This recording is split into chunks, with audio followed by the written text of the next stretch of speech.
Good evening, everyone, and welcome to tonight's program. Thank you for joining us. So tonight we're going to take a look at the Lionel, Pincus, and Princess Firyal map division of the New York Public Library. I'd like to introduce Joanne Wong. She's currently a librarian at the Lionel, Pincus, and Princess Firyal Map Division. Prior, she was a general librarian at Queens Public Library and was a librarian at the Chancellor Robert R. Livingston Masonic Library. She earned her MLIS at Pratt Institute. Thank you for joining us, Joanne, and I'll hand it over to you. Thank you so much, and thank you everyone for attending today's session, Navigating the Cartographic Collection at NYPL's Map Division. So to get started, a big question is first, where are we located? So if you happen to be in Midtown Manhattan, you might notice our famous building on 42nd and 5th, and we're located on the first floor of this building, which we call the Stephen A. Schwarzman Building. We are located on the first floor, specifically in Reading Room 117, and our collections serve a variety of research needs. So for instance, we have geographers coming in, but we also have, for instance, genealogists coming in, local historians, artists, fiction writers, you name it. Anything that maps can assist in research, we are there to help those researchers. When you come to the reading room, what you can expect to find in here is you're always going to be able to find a reference staff member able to assist with any questions, as well as many introductory reference texts that are available for you to review. Now, when you take a look at this picture, our reading room is a decent sized reading room, but you might be asking, where are the maps specifically stored? And so there are two specific locations where the maps are stored for our collection. And so the first is going to be that when you walk towards our library, one of the things you might notice is that there's a giant park in the back, and it's called Bryant Park. And so I always joke that if you tap dance on top of Bryant Park, you're actually tap dancing on top of the storage facilities for our collections at New York Public Library. So underneath Bryant Park, there are 2 floors of storage for collection materials for the entire building that it's only staff accessible, but that's how when you make your requests, that's where we're going downstairs to grab those materials for you. However, space is always going to have some sort of limit. So for New York Public Library, we also have an offsite storage facility located in New Jersey. And we share this offsite storage facility with Columbia University, Princeton University, and Harvard University.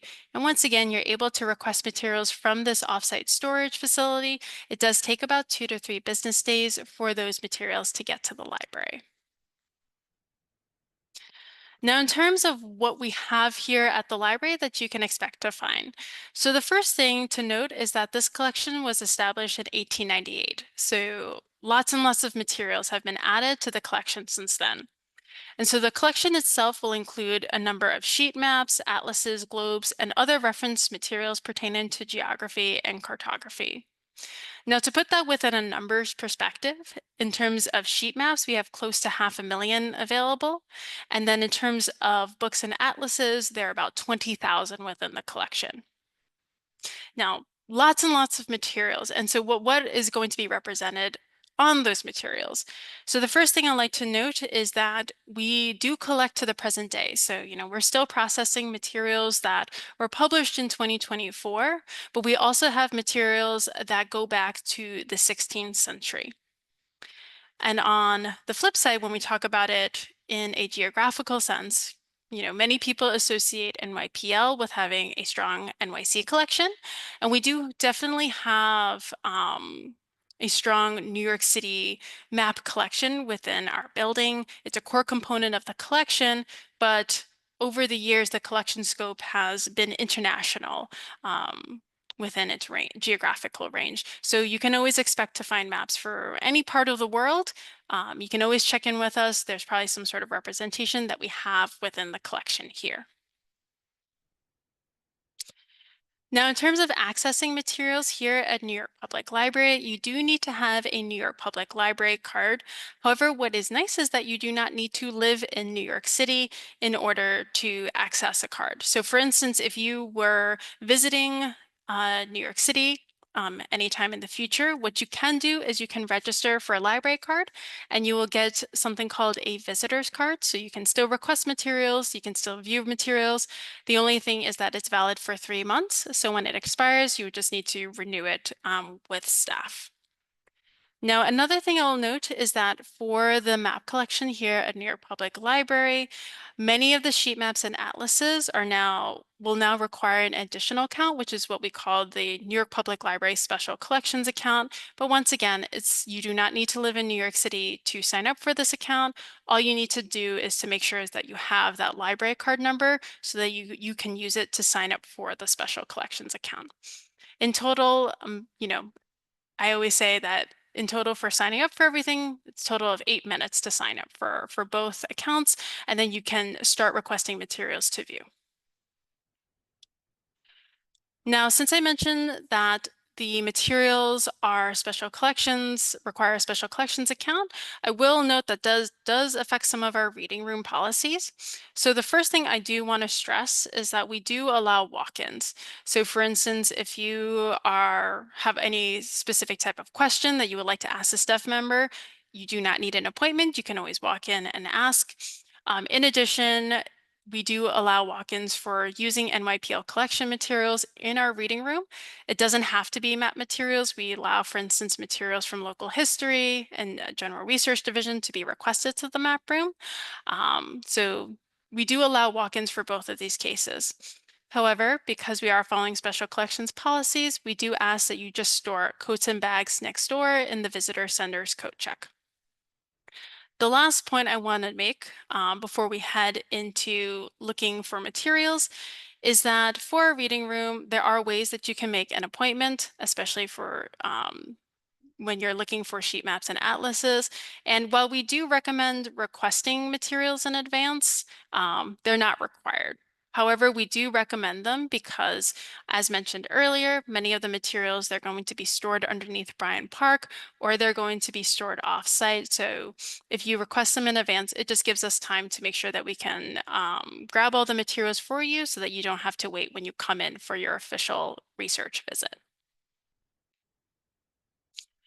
Now, in terms of if you're looking for maps to start your research with, what I always like to say is you should always answer these 3 questions first before you start diving into the collections themselves. As mentioned earlier, the collections are so large, 500,000 sheet maps. To find what will be useful for your specific interests, the way to parse that down would be to first ask, what location do you specifically want to see? Do you want to see a city? Do you want to see a region? Do you want to see a continent? Um, that is always going to be your first starting question. The second is what data do you want to see on the map? So for instance, are you interested in a street map? Are you interested in, maps showing the environment? Are you interested in maps showing elevation? These will adjust how you do your keyword searches. And the last thing is going to be what dates. What dates are you interested in? Now, I'll say for our collection, as mentioned earlier, from the 16th century to 2024, there are many, many years that are represented. And so even getting a specific decade that you would be interested in is always useful just so that you can start off your search with a limited amount of results that will be specifically useful for what you're interested in seeing. Now, in terms of where to search, I always say the map division is special because we don't just use one catalog, we have 2 that you can utilize. And so before I dive into what the catalogs are, I do want to mention that we have a research guide as well as a virtual class that covers more in depth about the catalogs called Navigating Research at the Map Division, Getting Started at the New York Public Library. So definitely, I can share the link after, but definitely take a look at that research guide, as well as the upcoming virtual class that will be happening, because that will give you just greater details about how to search and make some of these requests. But just to go briefly, so the first is we have the online research catalog that you can utilize, and that's accessible from anywhere. You don't need a library card to just view the catalog. You just need the library card to make the request. And we also have the printed dictionary catalog. So the printed dictionary catalog is the old card catalog system that was utilized by the map division and includes all the materials added to the collection up to 1971. So especially if you're not finding something within the online research catalog, always feel free to reach out because we can always check the printed dictionary catalog as it might be notated. The materials that might be interested might be notated in this particular printed volume set. We're just, working to add all of this material onto the online. So once again, if you don't find it online research catalog, don't fear, you can always reach out. We can check to see if our other catalog will notate that we have it within our collection. Now, if you are starting from the online research catalog, the way to access it is that you would go to the research tab on the NYPL home site. And once you're there, you would do a keyword search. And in this case, I did Europe World War II. Once you're on your results page, as you can see, there's over 2,000 results. That's a lot of materials to look through. So what we always recommend is you click Refine Search. And if you're looking for maps specifically, on the drop-down menu, you're going to see Cartographic, so check mark that. And then also there's a date function. So as mentioned earlier, having a specific range of dates that you're interested in is always going to be a good starting point. And that's where you can input that information in to facet your search even further. Once you click Cartographic and fill in those date fields, you can always click Apply Filters, and you can see the updated set of results that you can start requesting from. Now, another thing I would like to also mention is that we have the NYPL digital collections. Now, the NYPL digital collections are a fantastic resource as, the site is completely open. You do not need a library card to access it, and you can also download images. Now, the way that you would search through this is very similar to the online research catalog. You'll input a query, and in this case, I put Pennsylvania. And then on the results page, you can facet your search so that you click, in this case, for instance, Cartographic for specifically map materials, as well as fill in the date range to apply so that you can have a faceted search query that you can see. Now, one thing I will say is that within this digital collections, many items that have been scanned are going to be New York City as well as pre-1900s material. And you're going to see a few examples in the upcoming slides. In addition, we have both sheet maps and atlases have been digitized. So you might see, for instance, a good example is some of the Blau atlases have been digitized. You can access them through digital collections and view them from here. Once again, just to reiterate, you do not need a library card to access this from home. It's completely open and accessible to anyone. Now, in terms of additional research services, so just in the case where if you're starting your research and you're trying to get acquainted with what we have in our collections and what other services we provide, what I always like to mention first is always going to be the online research guides. So the online research guides are based on popular research questions that we get, as well as lists to help you get started on some of the resources you can utilize both at home or if you want to start making requests in advance. And so a good example is that historical travels is a big question that we get here at the map division. How did my ancestor get from point A to point B at a specific time period? And so the Historical Travels Research Guide is, for instance, a really good example of providing research methodologies on how to get started, as well as search queries that you can use in our catalog, as well as in other catalogs to get started to find materials. Once again, those online research guides, you do not need a library card to access. As long as you have access to the internet, they're completely open and free for anyone to view. In addition to the online research guides, we also have our articles and databases page. And when you are on this page under subjects, you can click maps, atlases, and geography. And you can see many of the databases that are available that you can access that pertain to cartographic resources. Now, I will note that some of them are completely open. A good example is the David Ramsey map collection, but some of them will require a library card, and specifically the ones that are of particular note that require a library card to access from home is the ProQuest Digital Sanborn Maps collection, as well as the Columbia Gazetteer. Now, before we start heading into some examples of maps, I do want to make a quick mention about public classes that we offer here at the library. So you can always see an updated list at nypl.org/maps.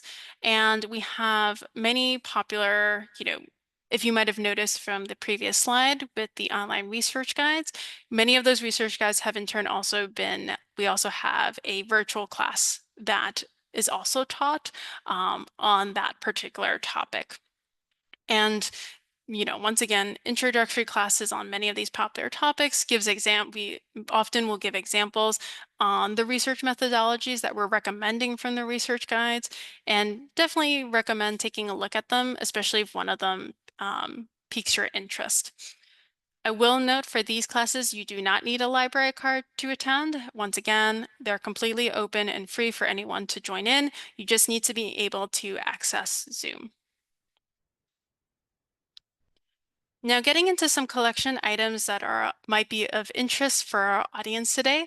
So specifically, as Gettysburg is in Adams County, I thought that starting with maps related to this famous location would be a good starting point. And so this particular map that we have first is the map of the battlefield of Gettysburg, July 1st, 2nd, and 3rd, 1863. Now, I will note that New York Public Library has a large collection of military maps, and the Civil War is no different. And this particular map comes from the Daniel Butterfield collection of Civil War maps itself. Now, I will mention that Daniel Adams Butterfield was a New York businessman, and he was born in Utica. He was a Union general in the Civil War, as well as Assistant Treasurer of the United States.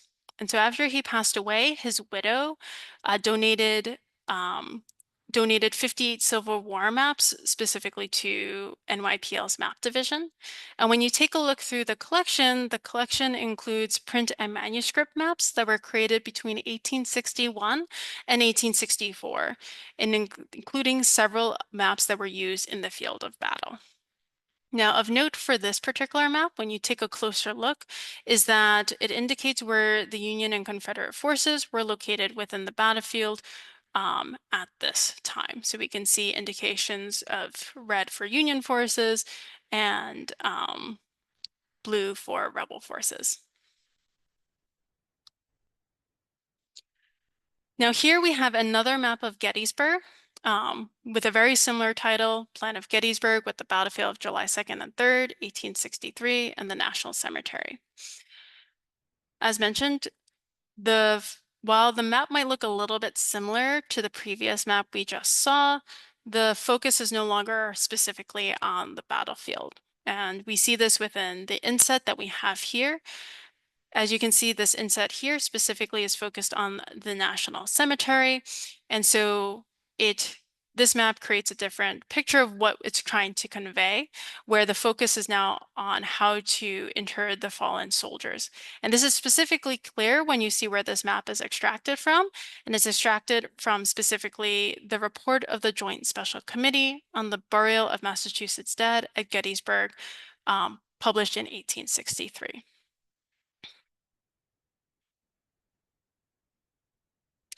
Now, I also want to share this map of Antietam, specifically called the Map of the Battlefield of Antietam by S.G. Elliott, C.E. And so while this map is not necessarily Adams County specific, I really wanted to highlight this map because this map was found within the NYPL collections. It was discovered by the Your Historical Society, the Adams County Historical Society, back in 2020. And so this map is specifically very valuable for Civil War scholarship because it depicts where the graves were located for both the Union and Confederate soldiers right after the battle itself had occurred. And therefore, it gives more insight into the aftermath of what had happened. And to give a bit more of a numbers perspective on this map, if you take a closer look at this map, it depicts 5,844 total graves. It includes 2,644 Union, including 115 single burials and 40 named, as well as 3,210 Confederates, including 47 single burials and 10 that are named. In addition, they also indicate 269 horse burials back in 40 locations located on this map. What I will say, and I'll include this as a link later, the National Park Service does a really good deeper dive into this particular map that I highly recommend taking a view, and I'll share that link later on in the presentation. Now, moving from the Civil War, Gettysburg was also involved in other moments of history, and a favorite that I found within the collections was the 1911 Glidden Tour. Now, the Glidden Tour covered 10 states from October 14th to October 26th in 1911, and it was the 8th National Reliability Tour. And so I think the favorite quote that I found about this particular race and tour was that it was essentially an endurance run for the most roadworthy car. And you can see that there are several stops they made along the way. And you can see that Gettysburg was specifically the third stop on October 16th. And when we take a closer look within this particular booklet with these maps, what I particularly like is that they are what we call strip maps, similar to what we call as itineraries, where the focus is only on the stops along a route and nothing else unless it assists with navigation. So you can see on these maps that, unless the town or city is on the route, they're not indicating anything else within the locality or the vicinity. It's just specifically of how to get from point A to point B. And this style is relevant both in modern days. When you think of, I always think of like MapQuest as a good example of, having a nice itinerary set of how to get from point A to point B, where it's only focused on that navigational portion. But you even see this style of mapping all the way back to the 17th century with John Ogilvy's strip maps that he featured in his large text Britannia. Now, heading from maps that are of real life locations that we can visit, it's always good to also mention that not all maps are of locations that are considered quote unquote real. And so the first one that I would like to always mention is going to be this map called the map showing the Isle of Pleasure, drawn by H.J. Lawrence. Now, this map was created in response to the contemporary laws of prohibition that were set in place from the 18th Amendment, which made alcohol illegal in the early 20th century. And so when you take a closer look at this map, you can start seeing that it is essentially a satirical response to the law with many, many anti-prohibition tones. And so, for instance, you can see in the corner over here on the right where we have the Volstead, which was a law passed to help enforce the 18th Amendment. This particular cartographer essentially drew the Volstead 18th Amendment as sinking into oblivion. Now, if you're particularly fond of puns, you can see many examples here. And so, for instance, you can see our scale is 2 fingers to the drink.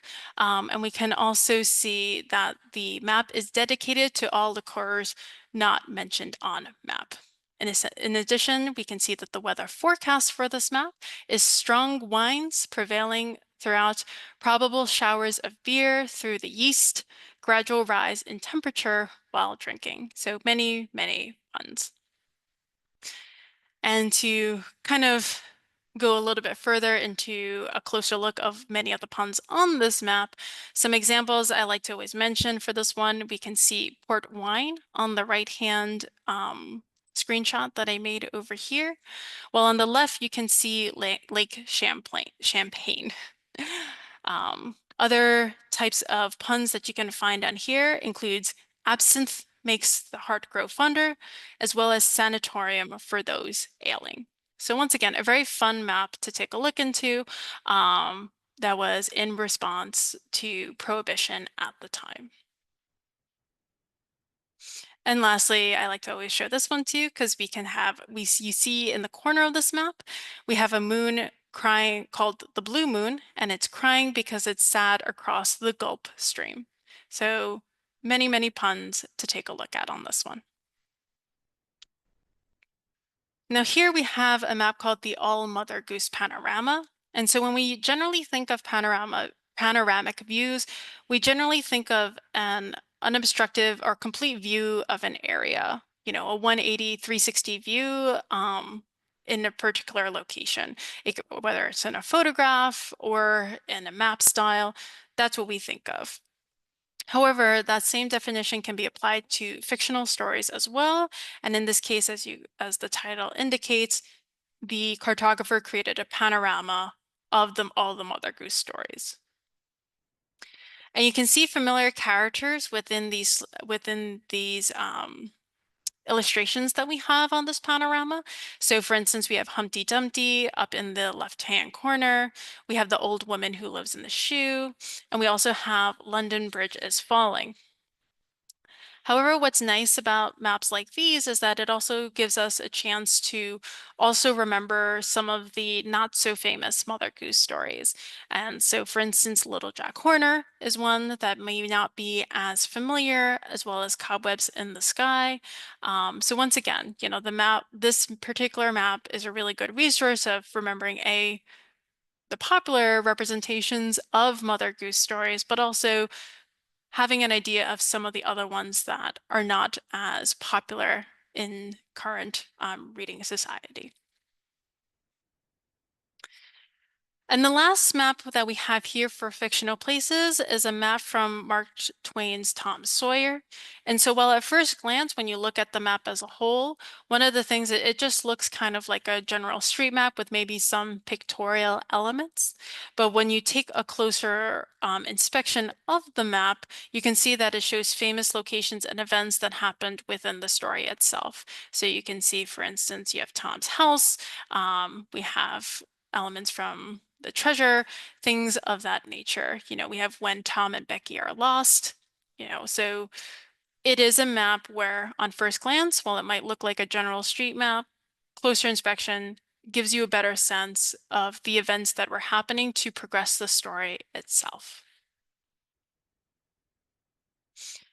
And this particular these methods of depicting fantastical lands continues today. You know, it's popular back then, it's popular today, and so a good example is this particular map.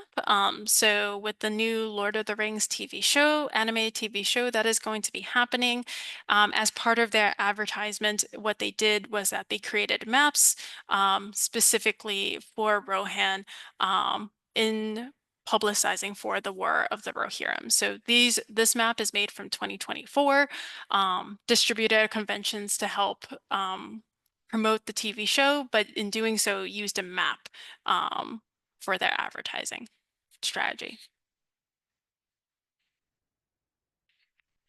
Now, in regards to other interesting maps, besides maps of interesting locations, the way that a map conveys information can also be its own particular interesting style as well.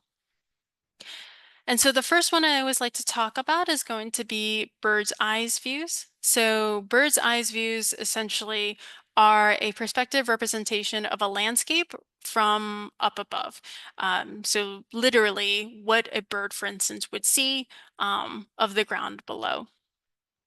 And so when you take a look at, for instance, this one as a example that we have here, this one from 1869, this bird's eye view that we have really promotes a lot of the transportation that is surrounding Manhattan at this time. So we can see, for instance, on the left-hand side, we have steam locomotives and railroads in place, while on the right-hand side, we have boats and sea travel depicted here within this landscape. So once again, this particular map, as a result, really harkens to promoting the urbanization as well as the levels of transportation that were available to get in and out of the city at this time.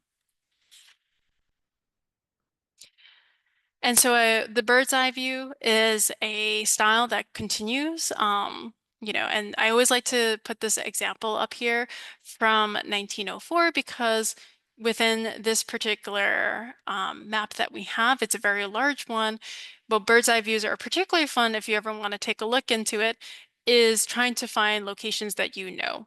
And so if you take a look here, you see this fort-looking structure here with some trees behind it. That's where I'm sitting right now. So that's where New York Public Library specifically is located at this point, and the trees behind is what we now know today as Bryant Park. So once again, kind of using these bird's eye views to better get a sense of, where we are now and what it would have looked like back at a previous point in time. Now, another type of map that we have is called pictorial maps. So pictorial maps are maps in which many features are represented by illustrations and pictures. And this is probably a fantastic representation of that in the sense that this map is specifically for a tourist to visit famous locations within Paris. And for each famous location, they have drawn an illustration of what it looks like. So for instance, we have the Eiffel Tower up top, while we have Notre Dame at the bottom for those close-ups that you can see here on the right. However, so this map, if you were a tourist, you could probably still use it to navigate around Paris. You know where the intersections of famous locations are. You can use it as a guide to navigate the city itself. However, not all pictorial maps are going to be this navigation friendly, as I like to say. And a good example is going to be this romance map of the Hudson River Valley. So this particular map, as you can see, we don't necessarily have any streets or roads to help us navigate along the river itself. But what it does is that it indicates what was considered important culturally and by society at this time of events that happened along the Hudson River Valley. And so, for instance, we have images, as you can see here on the right, of Cornwallis's surrender to Washington in 1781. We have America's first steam passenger train illustrated here in 1831. And all the way on the right, we even have Rip Van Winkle depicted on this particular map as the dreamer of the Catskills. So once again, this pictorial map, while not necessarily used for navigation, gives us a sense of what the cartographer would have considered important to represent as big events and interesting figures that were important to this particular region at this time.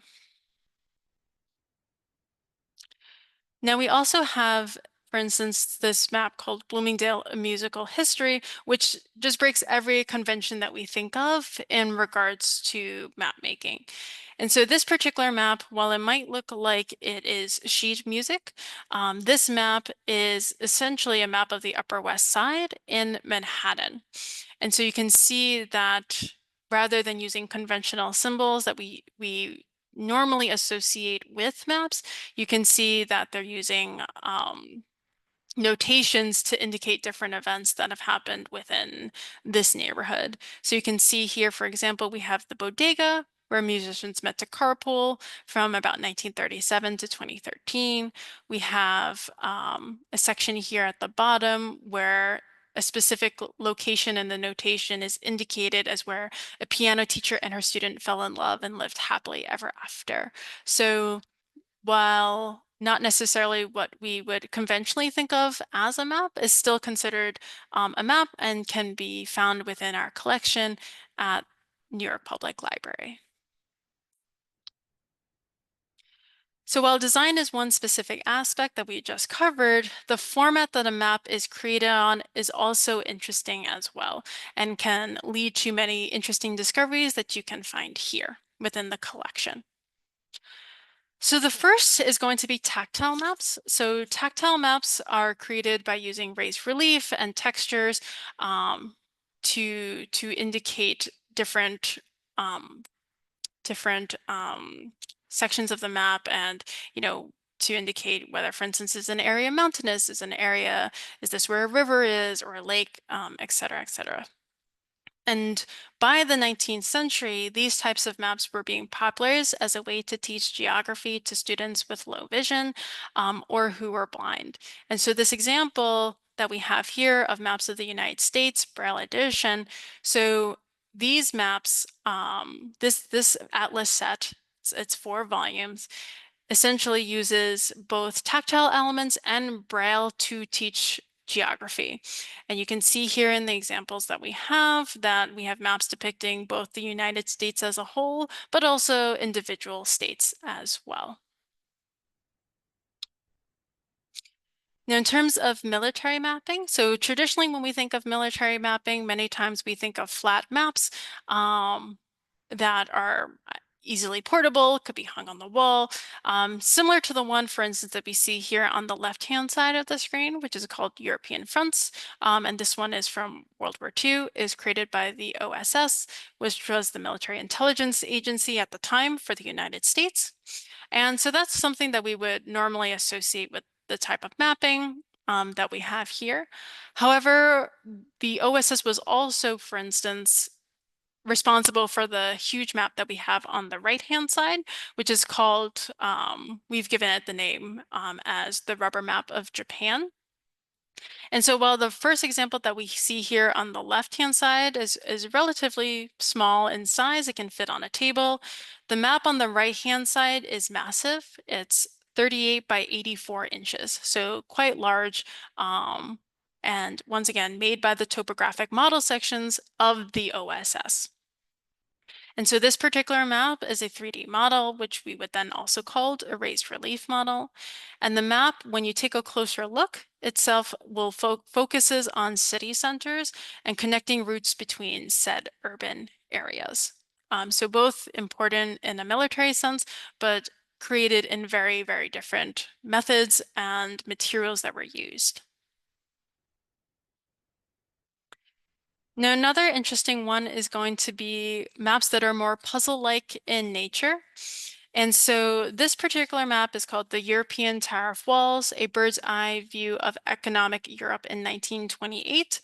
And so these maps were created by Clive Morrison Bell, and they're essentially a 3D representation of Europe where the international borders are, instead of being represented as we normally think with lines, they are represented as actual walls and adjusted at various heights to scale the average tariffs of each country on imported goods. And so essentially, and also to note, is that each country is its own separate piece. And so as you can see on the right-hand side, each piece, our conservation team did take a look at it, and they have created individual boxes for it. But when you put it all together, it gives you a very clear view of what was the tariff situation in Europe in the 1920s. And Bell essentially wanted to use this map to convey the detrimental effects of trade barriers as he was advocating for free trade across Europe. And so once again, the height of each piece is going to be different based on how much tariffs they put on imported goods. But what's interesting, and you can see it in the upper hand corner of the right image, is you see that many of the walls, they have a brick overlay. But when you take a look at certain ones, specifically for the bordering on the Soviet Union, you're going to see question marks. And that was put in place because at the time they didn't have any data on what their tariffs were. So as a result, they put question marks in place. But once again, it's more rather than a map where we think of it as being printed, for instance, on one single sheet or being bound within an atlas. We have a map here that is many, many different pieces that has to be physically put together in order to get the full picture of what Bell was trying to convey. And so the last map I wanted to show you today before heading into any questions was going to be specifically stick charts. And so the Marshall Islands are located in the Central Pacific Ocean, and these stick charts were used for navigating coastal navigation and sailing near land, as well as locating landfalls. Now, when you take a closer look at some of the examples that we have here, you can see that the reeds are essentially arranged to replicate patterns of ocean currents and sea swells, while the shells themselves are represent islands within this particular type of map making. So once again, when we think of maps as many times as single sheets, always remembering that other different methods of cartography are present within history, and stick charts are a great example of utilizing other materials and resources to create a map that is for their specific needs, and in this case it's the needs for traveling by water. Now, in terms of if you ever have a question, whether it's about this presentation or just a question about maps in general, you're always welcome to contact us in a variety of ways. So the first is you can always visit our homepage at nypl.org/maps. And when you are on that page, you can access research guides, any of our upcoming events that will be happening, as well as contact information, consultations, and things of that nature. Another thing is we heavily do email reference. So you can always email us at maps@nypl.org. And in the case where you prefer sometimes to talk to someone about your research rather than by emailing, we do provide an option, which is consultations. So consultations are 30 minutes of uninterrupted time with a reference staff member from our department. You can choose to either do it by telephone, virtual, and we've recently put back in-person consultations as well. And I highly recommend them as they're a really good way to get oriented within our collection based on your specific research questions, as well as gives us also an opportunity to provide referrals to other departments that also might be helpful for your research as well. When you're booking a consultation, you do not need a library card to book the consultation. The library card is only that you would be for requesting materials that might be recommended during the consultation itself. And lastly, you're always welcome to visit in person. As noted earlier, NYPL library card is required to request materials within the building, and most cartographic materials will now require that additional NYPL Special Collections account.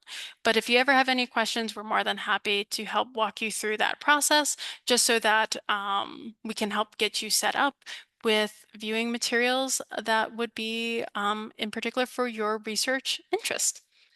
And on that note, I'm open to any questions that anyone in the audience might have. But once again, thank you so much for joining for this presentation on NYPL's map division. And I hope you enjoyed some of the examples that were shown here today.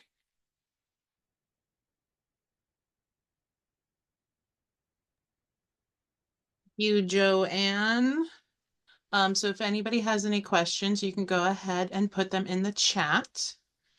One of the questions was, will the PowerPoint be available afterwards?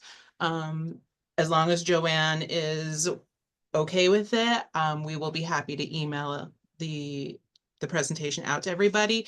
We also have recorded the presentation today, so within a few days, the recording will be available online for you to view. And yeah, I'm happy to share a PDF of the slides. There's many links in there. I've hyperlinked every item, so feel free to request anything if you want to see it in person. But yes, I'll share the PDF so that everyone has access to it. Steve would like to know what fraction of the collections is digitized. That is a So in terms of percentage, I don't have a specific percentage, just because we have so much material here. What I will say is that the last time I checked, I think it was 23,000 scans online. So just kind of putting it in a bit of that perspective of about 23,000 scans, we have about 500,000 sheet maps plus 20,000 atlases. So a small fraction, but definitely it's something where, they're always working to add more material onto the digital collection. So I will say the number changes every day. And that's something where yeah, especially if there's something that you particularly would like scanned, we do have a department that we would refer anyone to.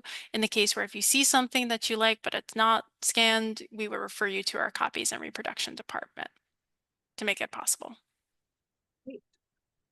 Carolyn would like to know, do you have globes? We do have some globes. So we don't have the biggest collection of globes, but I will say the most interesting globe we have is in actually the rare books department. And so I always like to say the maps department, we have the majority of the maps, but maps come in so many different, formats and varieties throughout the ages that you're going to find them in every department. But in terms of the globe that I'm thinking of, and I can share the link after, so it could be shared in the email after as well, is the Hunt Lennox globe. So the Hunt Lennox globe was created in, if I'm not mistaken, was created in the 16th century, and it's one of the few globes. It's one of the first um, mentions of "Here be dragons" in Latin on the globe itself. And so if I'm not mistaken, it's one of two that were created, and NYPL has one of them. Last I checked, it was in the Treasures Department so that people could view, but it's definitely, I always say if you're a Game of Thrones fan, it's definitely one to always take a look into. So that's always an interesting one that we have. And there are other globes that we have, but it's not the biggest portion of our collection. Anne was super interested in the alternate format maps. Mhm. What do you consider the most interesting formats in the collection? So I will say that um, I really like the stick charts because it really makes you rethink about how we're using maps. Like, for instance, a paper map is really good if you're touring a city, but if you're on water and you're trying to navigate a waterway, maybe a paper map is not going to be the most useful because it can get wet and then it falls apart and then no one knows where they're going. I think the stick charts are a really interesting format. Um, and I really like puzzle maps. I've been seeing more and more of them lately. Those have been really interesting just because it's almost like you have to work for it to get the geographic information. I will say that, for instance, the European tariffs bird's eye view map, it definitely took about 30 minutes of three people trying to put it together to get that one photograph. But there's something very rewarding about that. And the last one is something that I've been learning about more recently myself, which has been embroidered maps. So especially when we think about education, early education, especially for instance in the colonial time during the 1800s, you're going to start seeing a lot of young women doing embroidery studies, but in doing so, they also did it as part of education. And I always say, if you ever go to one of those old historic homes, within any state, they'll often have, like, for instance, the embroidered alphabet that someone had created, but they also did that for maps. And so right now, if I'm not mistaken, there's an exhibit called Line and Thread that's up in that we have here at the Stephen A. Schwarzman building. And if I'm not mistaken, there's an embroidered map from the collection that's on display. And so those are really interesting just because it was a method of practicing embroidery, education, and decoration. And it's like a threefold type of map that is available. I will say the Metropolitan Museum of Art has a really good collection that they've digitized if anyone's interested in taking a further look into that. Claire is wondering how much information is there about a map, about how accurate or reliable it might be? So what I will say is that it's always good when you look at a map to analyze it. And to think about it, to critically think about it of, first, when was it made? Who is it made for? And who is depicted and who is left out. So a good example is going to be, for instance, fire insurance atlases. And so those are atlases that really are useful for genealogy today, where, it's like a 10 by 10, I always say it's like 10 blocks by 10 blocks of urban areas depicting every, structure that was in the area. But then you start looking into it and you're like, okay, well, why did they add specific types of information, but not other types of information? And you start realizing that they were created in response to many of the great fires that were happening, and insurance companies wanted to make sure that no fraudulent claims were being made. And then that's why that was created. So that's, for instance, one example of, when we talk about accuracy and reliability, they were interested in one specific data point, and that's what they decided to showcase. Another one I will say is, for instance, when we talk about, for instance, cartography during World War II. Cartography during World War II is when people start moving away from the Mercator projection because they realized it was distorting things in a way that wasn't helpful for understanding global warfare. And that's when you start getting many of those images where, you have uh, the literal bird's eye view of the world to really get a sense of that global nature of the conflict within maps.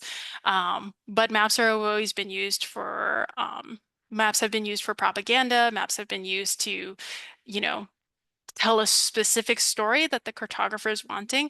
So I will say a really good book if you're interested in that topic of map reliability and accuracy and what are maps not telling us or the story that they're trying to tell. There's a book called All Maps Lie. It's a very, very straight to the point title. All Maps Lie, but I really recommend reading that because it really makes you rethink of every map projection that you see.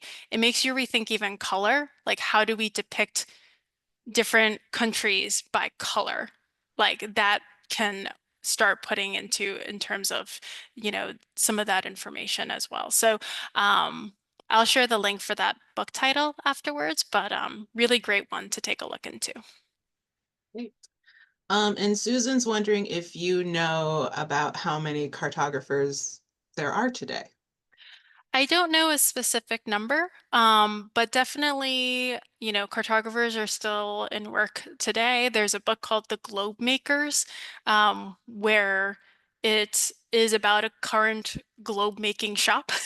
He was looking, actually, it's interesting. If the author was looking for a globe for his father, wasn't finding what he was looking for, so he was like, "I'll make my own globe shop," and they're very beautiful globes. But that's something where, definitely, I would say like the map community is pretty tight. Like everyone, listservs are always a big popular thing.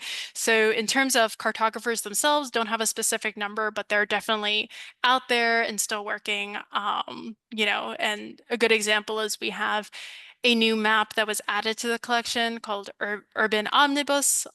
It was an artist who created it, and it's a great cartographic representation of Manhattan.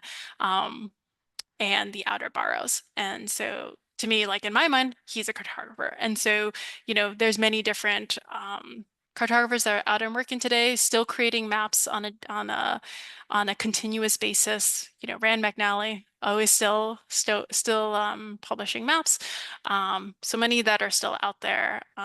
As I always say, paper maps I think will always be around because you know when you don't have cell service, like for instance, if you're hiking, you're going to want that paper map with you. So definitely many that are still out there. Just wondering, what's the rarest or oldest map in your collection? So in terms of oldest, I don't have, because there's so much material, I don't have a specific one to like date as the oldest one, but I know the oldest one that I've held, which is from the 16th century, it's like from 1560, and it's a woodblock print of the world. And what's interesting about that is that, for instance, when we think of many old maps that are created, maps we think of like for instance, from the 20th century, very lithographic in nature. When you go further back, often many of the maps that we're thinking of are created with intaglio method, which is with plates. But woodblock printing is literally taking a piece of wood and carving it to the shapes that as needed. And so to me, that's the oldest one I've physically held, and it's a really interesting one. Just because when you take a look of how people were depicting the world at the time, how people were viewing the world, and what they were considering important to put on a map of the world at the time. Awesome. Well, thank you so much, Joanne, and thank you everybody for joining us. I just want to make a final plug for this Thursday evening at 6 o'clock.